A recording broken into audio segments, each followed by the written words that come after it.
Halo Pak Susno. Halo Mbak Sinta, selamat sore. Assalamualaikum warahmatullahi wabarakatuh. Waalaikumsalam warahmatullahi wabarakatuh.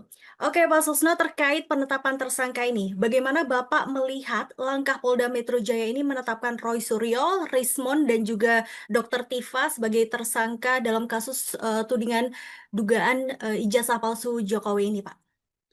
Pertama, saya kan hanya mendengar sama saja ya dengan publik yang lain lewat media sosial atau lewat media konvensional. Polda Metro mengumumkan kan ada 3 klaster kalau nggak salah, tetapi tidak diberitahu misalnya alasannya menjadi tersangka sudah ada alat bukti berupa apa ya. Hanya dijelaskan bahwa sudah sekian ratus saksi yang diperiksa, kemudian sekian banyak ahli.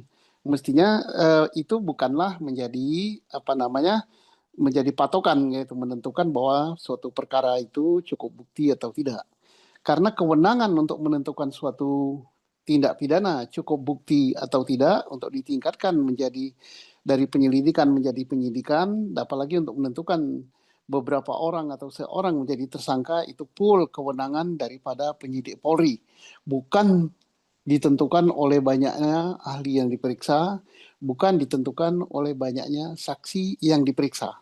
Nah, kemudian kita tidak mendengar juga pengumuman dari Polda Metro Jaya, apakah objek yang dipersoalkan, yaitu ijazahnya Pak Jokowi, itu sah atau tidak, atau asli atau tidak. Itu tidak kita dengar gitu, karena kalau saya berpandangan ya bahwa karena objek daripada perkara ini adalah ijazah gitu.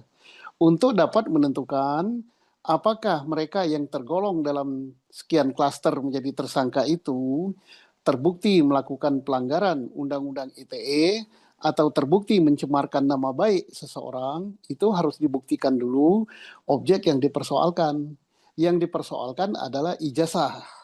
Itu mengatakan bahwa ijazah Pak Jokowi palsu gitu atau tidak sah. Nah, itu harus dibuktikan palsu apa tidak sah.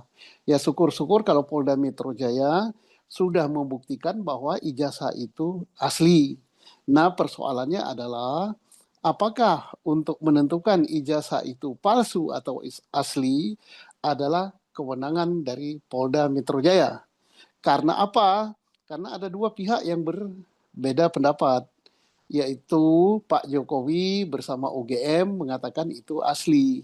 Sedangkan yang para tersangka itu mengatakan tidak asli, itu palsu. Nah, ini siapa yang berwenang memutus? Kalau saya berpendapat bahwa karena itu produk dari pejabat administrasi negara atau produk dari pejabat tata usaha negara, maka itu yang berwenang memutus adalah peradilan tun.